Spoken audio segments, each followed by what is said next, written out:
Now, Albert Barnes writes, the apostle here has hit on the very danger to which parents are most exposed in the government of their children. It is that of souring their temper. You say, yes, we've got to be very, very careful. We don't want to sour their temper. But you can do that not only with too rigid a discipline and too strict a rule, you can also do it with indulgence. And that's probably the problem in your family.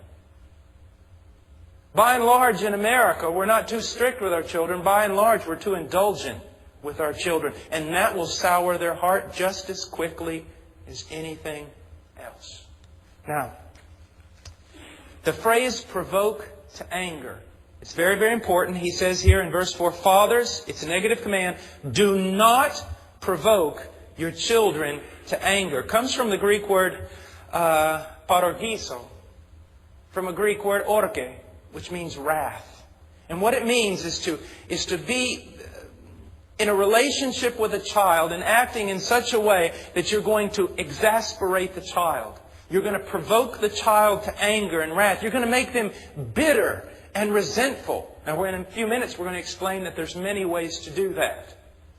But that's what it means when he says, do not provoke them, do not provoke your children to anger. Literally, don't provoke them to becoming wrathful and bitter and angry. It's not just an outburst of anger, but it's the idea of creating an angry, wrathful character and a sour character that does not respond, but always withdraws. Now, in Colossians 3:21, it says, fathers, do not exasperate your children so that they will not lose heart. Now, there's two things here in this passage. First of all, exasperating children, we're warned against that. And also, if we exasperate them, we are told of the possibility of them losing heart. Now, the word exasperate, erethizo, means to stir up or provoke resentment. And to lose heart means to dishearten, dispirit, to break the spirit, to lose heart when a child simply loses heart. Now, how can we do this? I've written down some things that I believe, at least in our culture, are primarily responsible for having bitter children, discouraged children, children that have simply just given up on a relationship with parents. First of all, neglect. Sir, your child is only going to ask you to play so many times. And then he's going to go find someone else to play with. And it's going to be very, very hard to get him back in the yard playing ball with you. You have only a certain number of years to create what many have called bindings or strings. To tie strings with your children, to bond with them and bind with them so that they know, I am beloved of my Father. That's one of the things. They could crush Jesus. They could do whatever they wanted to Him. He could go through immense trials. But the one thing He always knew, I am beloved of my Father. There comes a time, and it is a short window, when you can actually create these strings of binding. You're the most important person in your child's life. But you can lose that status through neglect. When you neglect a child, as when you neglect a wife, they will simply become bitter. Another way in which a child may become bitter and angry is expectation without investment. And this is, fathers are given to this temptation. When their child, even at the age of 3 and 4 and 5 and on in, just keeps going.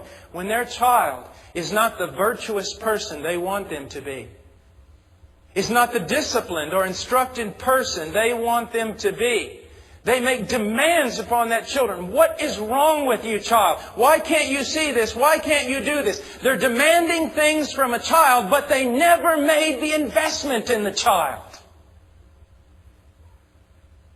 They never did all these things in the Bible. It's just demand, demand, demand, but no investment. You know, they did a survey on, I believe it was insurance salesmen, but I believe it just applies just about everywhere. They found out that 80% of the insurance salesmen sell 20% of the insurance, and 20% of the insurance salesmen sell 80% of it. And you know the differences between the two? The successful group did what they did not want to do. And the unsuccessful group did not do what they did not want to do. You see, sir, this is a battle. You think of battle, you sing these Christian songs about victory and battle and against the devil and everything else. But the real battle is not quite so glamorous. The real battle is getting up every day and obeying the word of the Lord. And it's doing it in the context of the family. And God tells us that we are to invest in children. We are to invest in our children. Someone comes to me, they're standing out in the middle of a field and they're mad as all get out. What's wrong? Look at my crop. Well, I don't see one. That's the problem. That's why I'm mad. There's no crop. I said, well, did you plow? No. Did you sow? No. Did you cultivate? No. He's going to walk away. Guy's out of his mind. But that's the same thing that happens. Children become bitter because their parents are angry. And their parents are angry because the children didn't turn out the way they wanted them to. But when you look back on it, where was the investment? Where was the investment? Now, also, failure to teach, train, and illustrate. What we need to understand the Bible, was a revelation to me. An older, wiser family shared this with me a few years ago, and it just hit me like a ton of bricks. It is not enough to teach your children. You must train your children. And it's not enough to teach and train. You must illustrate. Let me give you an example. A lot of times I love archery, and I'll find a boy that really just doesn't have anyone that's very much interested in him. I'll make him a bow, and I'll take him outside and teach him how to shoot. Now, before he ever gets that bow in his hands, I teach him a lot of things.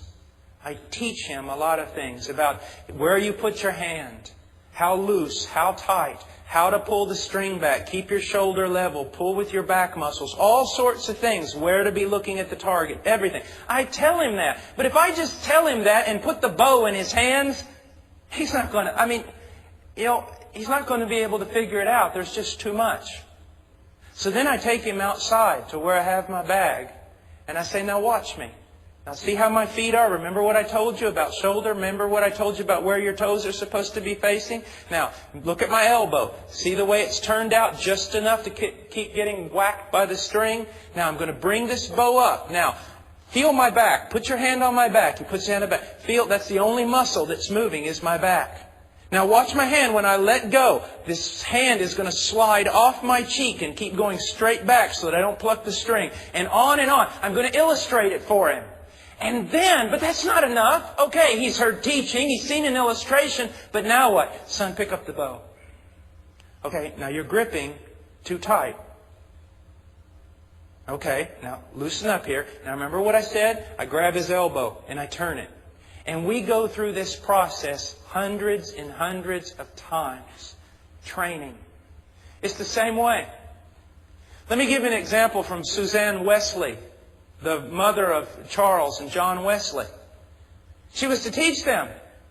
Charles and John, when an adult enters in the room, when you're seated on the sofa or whatever, an adult enters into the room, stand up. When they leave, sit down. I said, okay, Mom. She said, now I'm going to show you what I'm talking about. She stood up, sat down. Now, she said, here's what we're going to do. Sit on the sofa. They sat on the sofa. She walked out. She came in. They didn't stand up. She said, what did I tell you? Oh. Stood up. She walked out. They sat back down. She walked back in. They